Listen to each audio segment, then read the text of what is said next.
Gentlemen, welcome back to the shop. What do you make of that? Well, I'll give you a clue. On one end, we got the FBI interface device. You can't say that. It's okay. Nobody knows what that means except for you and I. But the 300-pound gorilla on this end goes here, and then we got some hoses coming out the other end. What do you figure this is? That's right. It's a steering module off a big piece of hydraulic equipment. What articulates in the middle. Now, loaders and so forth used to have steering wheels, and now they just got the joystick because it's far easier to move your wrist just a little wee bit rather than cranking this, especially with the suicide knob and so forth. But this is the old school style, what has a steering wheel. We don't get to see this very often. Made in Bulgaria, M&S Hydraulic. Yeah, I looked this up, started out in 67 making widgets, and in 1997 fully privatized making hydraulic stuff, and then 2000s or so listed on Sofia, the Bulgarian stock exchange. I like to look at these companies because it's interesting for the industrial Lego type stuff.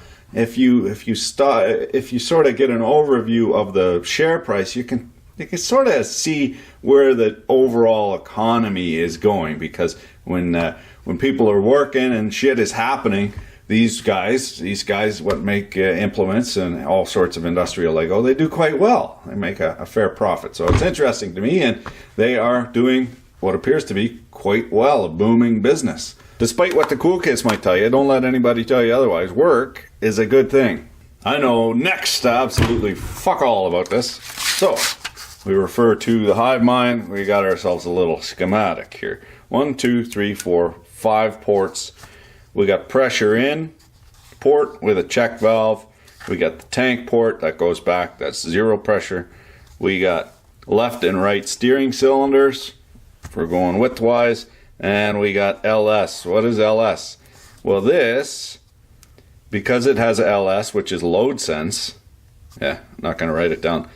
This has to be a closed center valve, because if it was an open center valve, it wouldn't have the load sense. And how to explain that?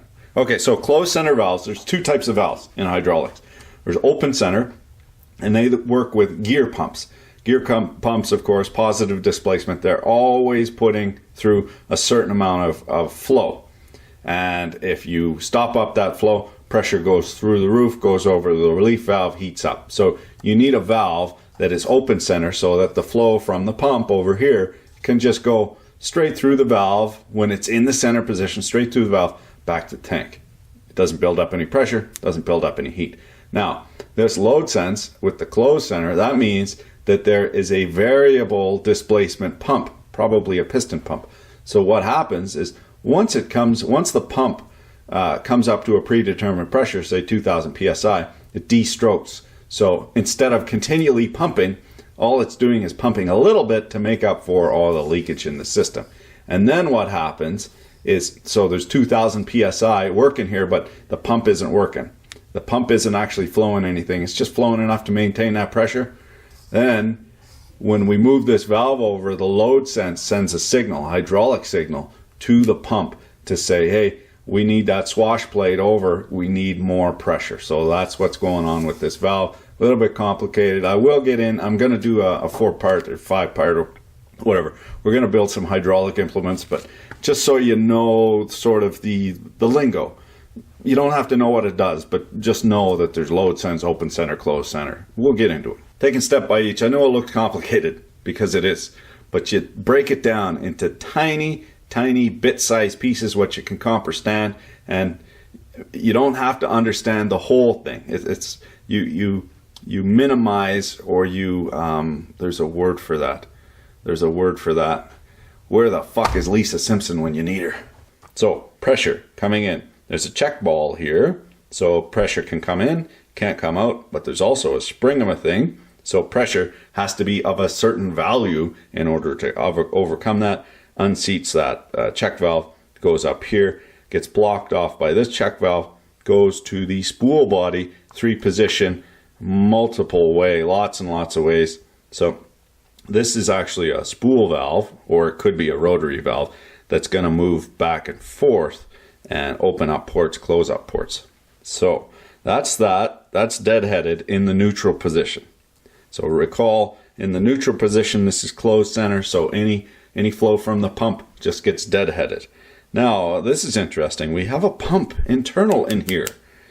You can see, and it's a hydraulic pump because these are blackened and not clear. If they were clear triangles, it's actually a pump and a motor. And it's actuated. How is it actuated? There's no motor here. There's no engine. It's actuated on the steering wheel. So this is actually a manual pump, a manual hydraulic pump.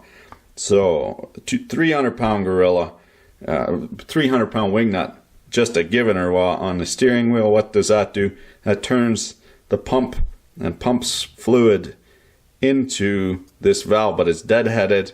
However, we can see there's manual connection to the actual valves here, and there's a spring detent to bring it to neutral on this guy, and there's a spring detent to bring the valve to neutral as well. So when we turn the steering wheel, this valve goes over that way, and we get flow into either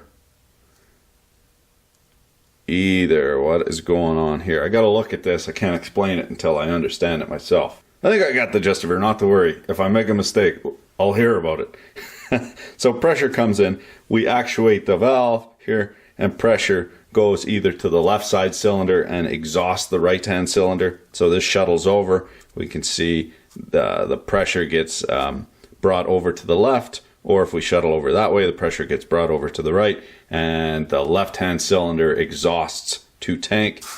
Then if we go over pressure, say we hit a bump or something, we go over pressure, instead of relying on the system relief valve, what'll happen is any pressure spikes will come through here and exhaust directly to tank through this valve instead of going all the way back to the pressure. Now the load sense is interesting. We maintain pressure in the load sense because of course this pump pressure is going to be higher until we put some demand on it, and then there's going to be some slight pressure drop here. The load sense is going to pick that up. The load sense line is actually going to sense drop in pressure, and it's going to call for more pump flow, so that swash plate will kick over, give you more pump flow, and then you go ahead and move all your stuff. There'll be some priority valves, all sorts of stuff to make sure that the steering and the brakes get pressure before everything else. Of course, steering and brakes are critical. So this is just one little component. Well, this is the interesting part. You look at this, and you look at ICs, integrated circuits. This is a logic element in a mechanical computer, in a hydraulic computer. And instead of outputting ones and zeros on a screen or a little printout on a page, what it's doing is outputting movement in a machine. It all comes for full circle. This is a hydraulic calculator. Now, a word on these relief valves. There's 3 of them in here. These are pilot operated. We can see there's a pilot line.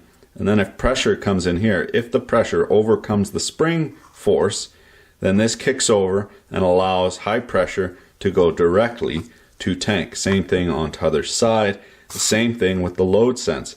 This maintains the pressure of the load sense. If it gets over pressure, either from the load sense itself here, so this is all pilot line up to here, and then comes down exhaust to tank.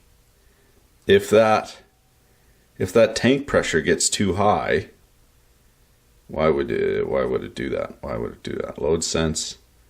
I gotta think about this now. Okay, there's an orifice here. I was looking at it backwards. So load sense pressure comes in here.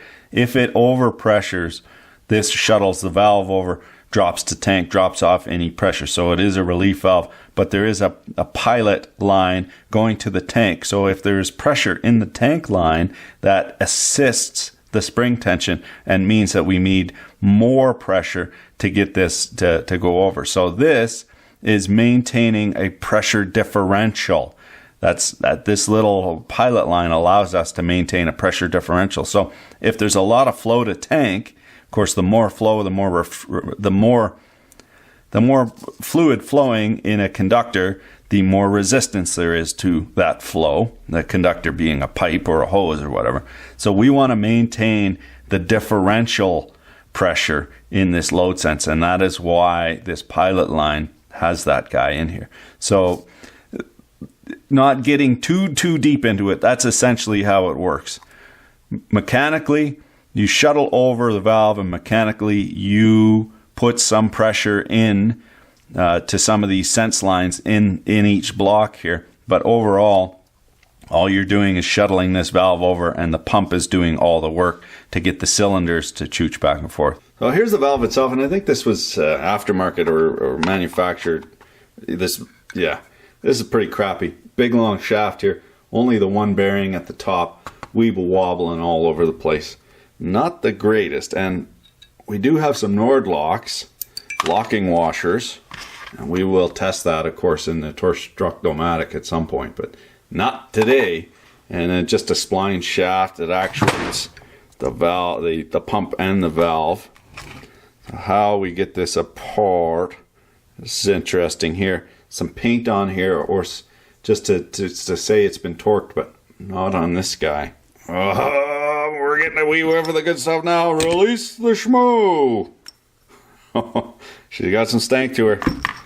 That is some fine Bulgarian hydrocarbon based hydraulic oil.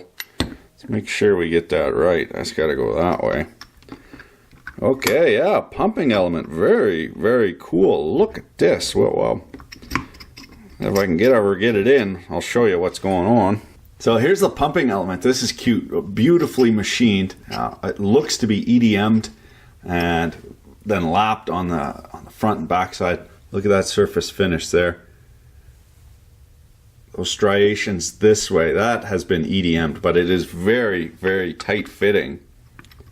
And we can see here, just barely comes over the lobe. And what's going on here is as you're turning the steering wheel, well, this is entirely flooded, so there's oil in here, and then the volume gets reduced. That means oil has to flow out. It's positive. It has to flow out. Now, the pressure will increase because pressure is restriction to flow. Is the result of restriction to flow. So if you don't have any restriction to flow, you're not going to have any pressure. Pumps only create flow. They don't create pressure. Pressure is a byproduct of having restriction to that flow. Now this is interesting because essentially this pump is doing absolutely fuck all. It is there so that the 300-pound gorilla on the steering wheel feels like he's doing something. All it's doing, mechanically, this valve gets shuttled over, so it's not doing that. All it's doing, it's going through this little restrictor plate right back to tank. That's all it's doing. This whole mechanism is just so the guy feels like he's actually turning the wheel. This lobed gear, interestingly, this will come up in Sumitomo Cyclo gear, a gear reduction box. We'll get into that. Hopefully, guys able to send me one because they're fucking cool. But look at what's happening here. We got 6 lobes and 7 counter lobes, female lobes. What would you call that? Dedendums. So the thing has to rotate around. If it had the same 6, nothing would happen. So there's a pretty deep gear reduction in that. Now, because this is, you see that circle doesn't stay in the center. That means when we're driving this has to eccentric off. It has to cam off. So if we look at that, it's real thin, and it's also rounded on the gear teeth. There, like that, yeah.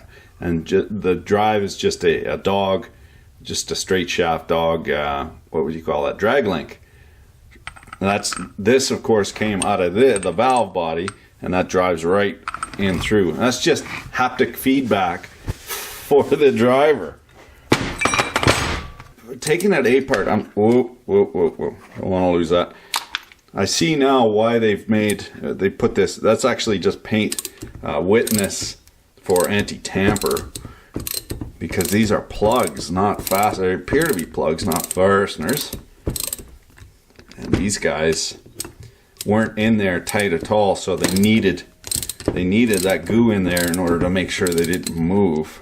I'm not quite sure how this comes apart, but one step at a time. Okay, so that's not a plug. That is a preload for some sort of spring thing. Pretty heavy die spring on there. Again with the ball, proper ball seat. So something interesting is going on in there. I took this plug out. It was either preloaded with gas or spring. I gotta go looking for a spring and sprung it. Something flew out. And then sealed in with a copper washer, copper crush washer. Copper, nice annealed soft copper washer, and crushes down nice. Keeps the shmoo in. This is some sort of adjustment. Yeah, there we go. Preload spring on some sort of valve. We're getting into the meat of her here, but still there's a ball seat there. Let's see if it comes out. Okay, next. I tried turning this, but it just turns this whole thing. Doesn't unthread. So I think what we got to do is take this circlip off. Now, gird your loins and watch your eyes. She's the Jeezeless clip is about to make an appearance. Boing! Not so fucking tough now, are you? You old tappy tap tap. Tappy tap tap. Why you not come? Now what the fuck is wrong? Okay, well. Oh, wily Bulgarian buggers. How the fuck over? Oh, very cool, very cool. These are spring elements, so that the steering wheel's got a bit of give there. So it's not, yeah. Got some shock absorption. Shit. Look at that high-techery. Oh, fuck me. Somebody call Elon Muskie. We got some rocket surgery happening here. Have a look at that one. Beautiful piece of engineering. That is so tight fitting in this. This would be ductile iron, so lots of nodular carbon crystal. Well, whatever, little nerds of carbon in there, and then of course it's all oil lubricated, oil bath the whole way around. But all that's going on here is as we're turning this, we are opening and closing different ports. And what the fuck? Okay. And this is holding the whole works together. So beautiful machining on this. Have a look. You are looking at a hydraulic computer. And screenshot. Now we have a real close gander at this. Does it look anything like this at all? No. So how do you go about troubleshooting something like this? Oh my dear Lord. Well, luckily now we have a very powerful tool. Sorry, something about the word tool just makes me giggle. And instead of pulling out, the first thing you do, instead of pulling out the pressure gauges and whatnot, looking for leaks and so forth, looking for tearing the valve apart, what you can do, get out your old IR scope, and if there is a component that is much hotter than the other stuff in the system, that is the first place you look. It is dummy hydraulic troubleshooting 101. Get yourself one of these. You got a hydraulic problem? You look for the heat. You find the heat of the meat, you will get yourself to the angle of the dangle. Thanks for watching. Keep your dick in a vice.